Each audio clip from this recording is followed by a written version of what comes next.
प्रिय विद्यार्थियों, नमस्कार। आज हम पार्ट 3 का भाग 1, पार्ट 3 हमारा है धर्म, उसका भाग 1 का अध्ययन करेंगे। धर्म आज के विज्ञान, इंटरनेट, प्रौद्योगिकी एवं तर्क प्रधान भौतिकवादी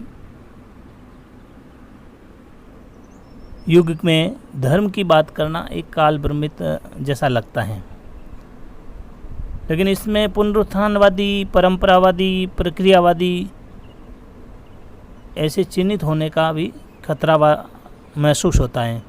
यानी आज हम इस समय में यदि ऐसी बात करते हैं विज्ञान के युग में, इंटरनेट के युग में धर्म की, तो लोगों को लगता है ये परंपरावादी हैं, पुनरुत्थानवादी हैं, ऐसा महसूस होता है। लेकिन विश्व के अधिकांश देशों में धर्मनिरपेक्षता को अपनी राजनीतिक व्यवस्था में एक नीति के रूप में भी स्वीकार लिया गया है। प्रजातांत्रिक देशों में धर्म को व्यक्तिगत मामला माना जाता है। धर्म का अभिप्राय व्यक्ति के कर्तव्य पालन से है।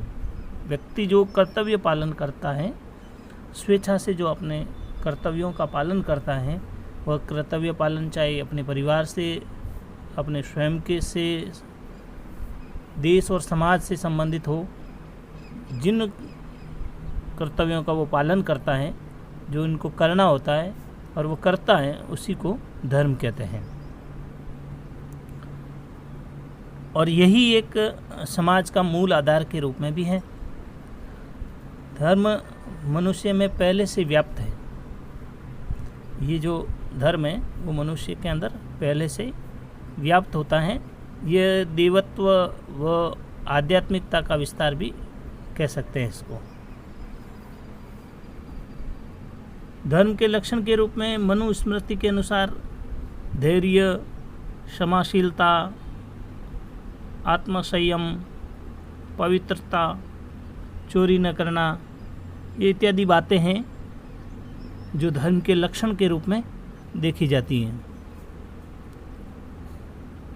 सभी धर्मगुरुओं और आध्यात्म को समझने वाले विद्वानों ने अपने मत एवं विचार के आधार पर धर्म और आध्यात्म की परिभाषा को प्रस्तुत किया है।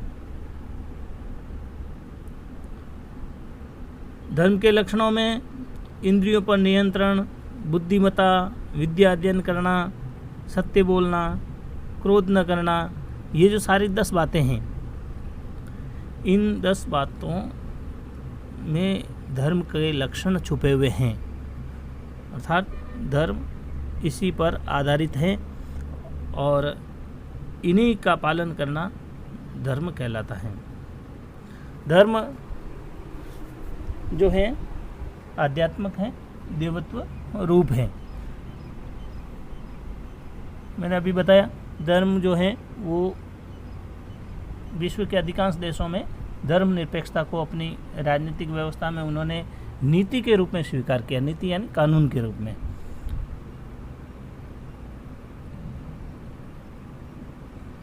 भारत रत्न डॉक्टर सर्वपल्ली राधाकृष्णन जी, उन्होंने धर्म के बारे में क्या बताया? डॉक्टर सर्वपल्ली राधाकृष्णन ने आध्यात्मिकता को धर्म का अभिकेंद्र माना है। आध्यात्मिकता स्वीकारना अपने आप में धर्म है। उनके अनुसार धर्म का सार इस बात में निहित है कि यह आत्मा के उन्नयन के लिए आध्यात्मिकता पक्ष पर बल दे और जीवन को धर्मनिरपेक्षता की ओर अग्रसित करें। अर्थात अपने आप को आध्यात्मिकता से जोड़े, आध्यात्मिकता के पक्ष पर बल देवें तथा अपने आप के जीवन को धर्मनिरपेक्ष बनाएं, धर्मनिरपेक्षता की ओर अपने आप को लेकर जाएं।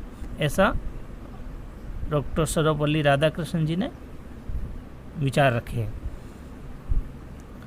आगे आता है धर्म का अर्थ।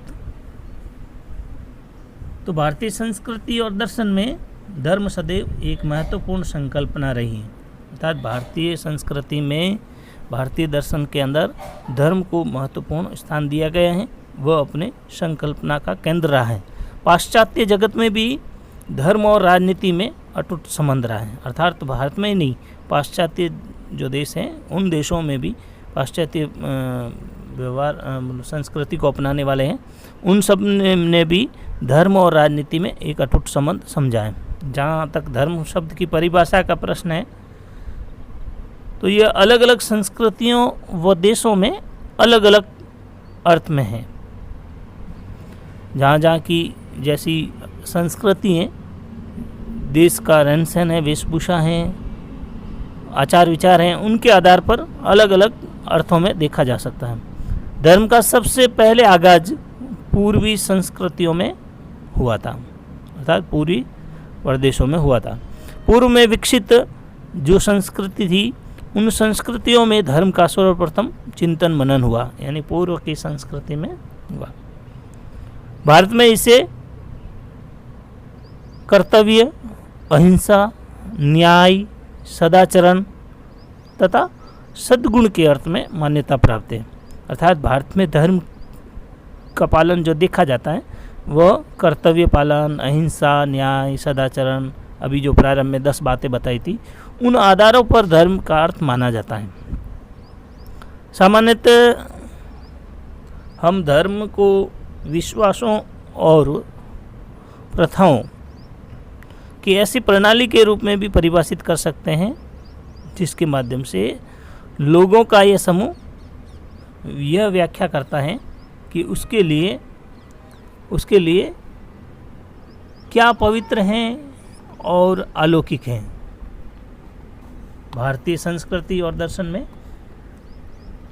जो हमने अध्ययन किया है, तो धर्म सदैव एक महत्वपूर्ण संकल्पना के रूप में रहा है और पाश्चात्य जगत में भी राजनीति के रूप में इसका घनिष्ठ संबंध रहा है।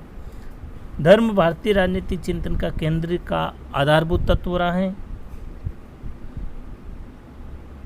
धर्म, कर्तव्य, अहिंसा, सदाचरण, गुण, सद्गुण, इन्हीं के आधार पर धर्म को मान्यता है। धर्म का सर्वप्रथम आगमन हमने अभी पढ़ा पूर्वी जो देश हैं उनकी संस्कृतियों से हुआ। धर्म जो है वो उन्नति और कल्याण का साधक है। क्या है? उन्नति और कल्याण का साधक है। व्यक्ति को उच्चस्त विकास, यानी स्वयं का विकास और अच्छा विकास को जानना है। जब वह स्व को जान लेता है तभी परमार्थ में जुट जाता है, अर्थात आध्यात्मिकता से जुड़ जाता है और वही सच्चे अर्थों में धर्म है। धर्म सर्वत्र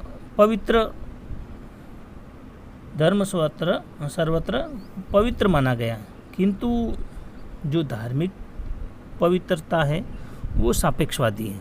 कैसी है? धार्मिक पवित्रता है वो सापेक्षवादी देखी गई है। जिसको एक धर्म पवित्र मानता है, संभव है, उसे दूसरे धर्म में घृणावादी दृष्टि से देखा जा सकता है। अर्थात धर्म तो पवित्र है, लेकिन जो धार्मिक पवित्रता है वो सापेक्षवादी है। एक धर्म के लोग उसको पवित्र मानते हैं तो दूसरे लोग उनको ऐसे घृणा की दृष्टि से भी देखते हैं। सामाजिक धर्म का मुख्य कारण सभी मानवीय गतिविधियों को एक सूत्र में बांधने का आधार प्रदान करता है। अर्थात समाज स्तर पर जो धर्म का मुख्य कारण बनता है या धर्म जो माना जाता है, वह धर्म समाज में रहने वाले सभी लोगों की, मानवीय लोगों की गतिविधियों को एक सूत्र में बांधने का काम करती है। अर्थात एक प्रकार की जीवन शैली, संस्कृति, विचार, मौलिक तत्व इत्यादि हो, ऐसे एक सूत्र में बांधने का कार्य कौन करता है? धर्म। अंग्रेजी में धर्म को रिलीजन कहते हैं, जिसका अर्थ होता है आस्था, विश्वास अथवा अपनी मान्यता। क्या होता है? आस्था, विश्वास अथवा अपनी मान्यता। ये जो धर्म है, जिसको हम कहते हैं कि एक धर्म पवित्र मानता है और दूसरा धर्म उसको घृणा की दृष्टि से देखता है। तो वास्तव में मनुष्य ही यह निर्धारित करता है कि उसके लिए पवित्र क्या है और क्या नहीं है। धर्म को एक ऐसी एकीकृत प्रणाली के रूप में भी देखा जा सकता है जो अपनी प्रथाओं और विश्वासों से एक समुदाय विशेष को नैतिकता से जोड़ता है। समाजशास्त्री जो लोग हैं उनके दृष्टिकोण से देखा जाए तो धर्म हर समाज में विद्यमान होता है। धर्म होता है वो सभी समाजों में विद्यमान रहता है और यही सामाजिक धर्म का मुख्य कारण है। और समाज में जो धर्म रहता है वो अभी हमने पढ़ा एक सूत्र में बांधने का काम करते हैं। इसलिए एक समुदाय विशेष के धर्म को उसके राजनीतिक, सामाजिक और मनोवैज्ञानिक जीवन से पृथक करना बहुत कठिन है। गीता में श्री कृष्ण भगवान कहते हैं, प्रत्येक मानव देहधारी को प्रकृति प्रदत्त उपहार स्वरूप विवेक प्राप्त हुआ है। अर्थात भगवान श्री कृष्ण कहते हैं कि प्रत्येक मनुष्य को प्रकृति द्वारा एक उपहार के रूप में विवेक मिला है। क्या मिला है? विवेक। यही विवेक मनुष्य को सर्वश्रेष्ठ जानने और सर्वश्रेष्ठ करने के लिए उद्यत बनाता है। ये जो विवेक बना है, जो भगवान ने उपहार के रूप में दिया है, उसके माध्यम से ही वह सर्वश्रेष्ठ बनने के लिए उद्यत रहता है, प्रयासरत रहता है। यही मनुष्य का धर्म है, अर्थात यही उसका स्वधर्म है। इस तरह से भगवान श्री कृष्ण ने भी अपने धर्म के बारे में व्याख्या की है। आगे वो बताते हैं, इसलिए मनुष्य को परमार्थ के कल्याण के लिए सदैव उद्यत रहना चाहिए। अर्थात व्यक्ति को दूसरों की भलाई के लिए प्रयासरत रहना चाहिए। यही सही अच्छे अर्थों में या सही अर्थों में धर्म का अनुसरण करना है। वास्तव में इसी को ही धर्म कहते हैं। प्रत्येक मनुष्य का अपना सुनिश्चित कर्म क्या है?